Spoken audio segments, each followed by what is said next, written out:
పిత పుత్ర పవిత్రాత్మ నామమున ఆమేన్. జ్ఞానవాణి ప్రేక్షకులకు స్వాగతం, సుస్వాగతం. ప్రియ దేవుని ప్రజలారా, ఈనాడు మనం సమూయేలు 2వ గ్రంథము 17వ అధ్యాయం నుంచి 20వ అధ్యాయం వరకు అధ్యయనం చేద్దాం. ఈ అధ్యాయాలలో దావీదు తన కుమారుడైన అబ్షలోము తిరుగుబాటును ఎదుర్కొన్నప్పుడు అతని జీవితంలో ఎదురైన కష్టాలు, రాచరిక పాలనలో ఎదుర్కొన్న సమస్యలు, దేవుని తీర్పు, ప్రజల పట్ల కనికరం వంటి విషయాలు ఉన్నాయి. 17వ అధ్యాయంలో దావీదు కుమారుడైన అబ్షలోము తన తండ్రిని ఎదిరించి తిరుగుబాటు చేసినప్పుడు దావీదు రాజు యెరూషలేమును వదిలి పారిపోవలసి వచ్చింది. అతనికి సలహాదారునిగా ఉన్న అహీతోఫెల్ సలహాను తిరస్కరించి హుషై సలహాను అనుసరించుటకు దావీదు రాజు నిర్ణయించుకుంటాడు. ఈ నిర్ణయం అబ్షలోమును ఓడించడానికి, దావీదును రక్షించడానికి దేవుడు ఏర్పాటు చేసిన మార్గంగా చెప్పవచ్చు. ద్రోహం మరియు తిరుగుబాటు మధ్యలో కూడా దేవుడు సార్వభౌమాధికారి అని, తాను ఎంచుకున్న వ్యక్తిని రక్షించడానికి జోక్యం చేసుకోగలడని ఇది నొక్కి ఒక్కానిస్తుంది.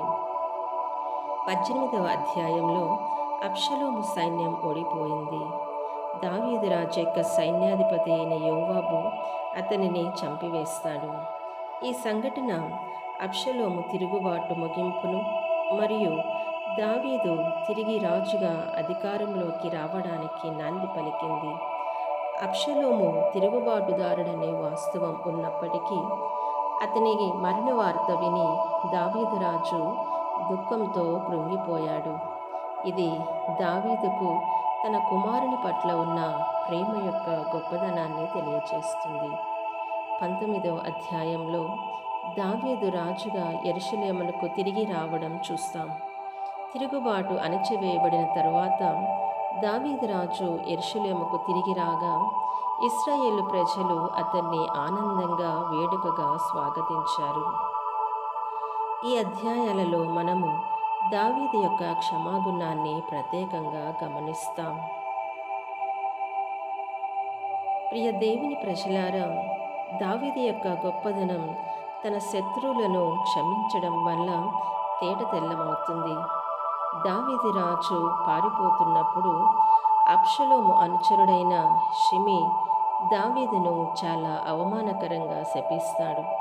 అయితే అబ్షలోము మరణం తర్వాత షిమీని దావీదు రాజు ఎదుటకు భటులు తీసుకొని వచ్చినప్పుడు దావీదు అతన్ని ఎంతో ఉదారతతో క్షమిస్తాడు.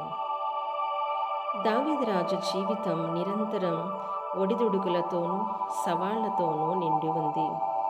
అబ్షలోము మరణం తరువాత షెబా అనే వ్యక్తి దావీదుకు వ్యతిరేకంగా మరొక తిరుగుబాటును లేవనెత్తుతాడు.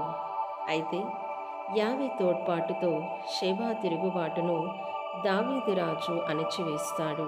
చివరకు అతను చంపబడతాడు.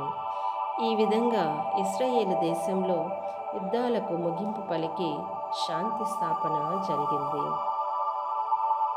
ప్రియ క్రైస్తవ ప్రజలారా, సమూయేలు 2వ గ్రంథంలోని ఈ 4 అధ్యాయాలలో దేవుడు మనకు నేర్పిస్తున్న అంశాలను గురించి తెలుసుకుందాం. అబ్షలోము తన తండ్రి యొక్క ముఖ్య సలహాదారుని నిరాకరించడం అతని పతనానికి కారణం అయ్యింది. దుర్మార్గుల సలహాలు త్వరగా నాశనానికి దారి తీస్తాయని అబ్షలోము మరణం ద్వారా మనం తెలుసుకుంటాం. తండ్రి ప్రేమ ఎంత గొప్పదైనా పాపం యొక్క పరిణామాలు తప్పించలేనివని ఈ గ్రంథం తెలియచేస్తుంది. అధికారం మరియు వివేకం సమతుల్యం అవ్వాలి. యోవాబుకు యుద్ధ నైపుణ్యం ఉన్నప్పటికీ అతని క్రూరత్వం అతని పతనానికి కారణం అయ్యింది. ప్రియ దేవుని ప్రజలారా, దావీదు రాజు జీవితంలోని ఇబ్బందులు కూడా దేవుని నియంత్రణలో ఉన్నాయని మనం గుర్తుంచుకోవాలి. దేవుడు మనలను అహంకారం అనే దుర్గుణం నుంచి తప్పించి దావీదు రాజుల వినమ్ర మనసు కలిగి ఉండేలా దీవించమని ప్రార్థిద్దాం.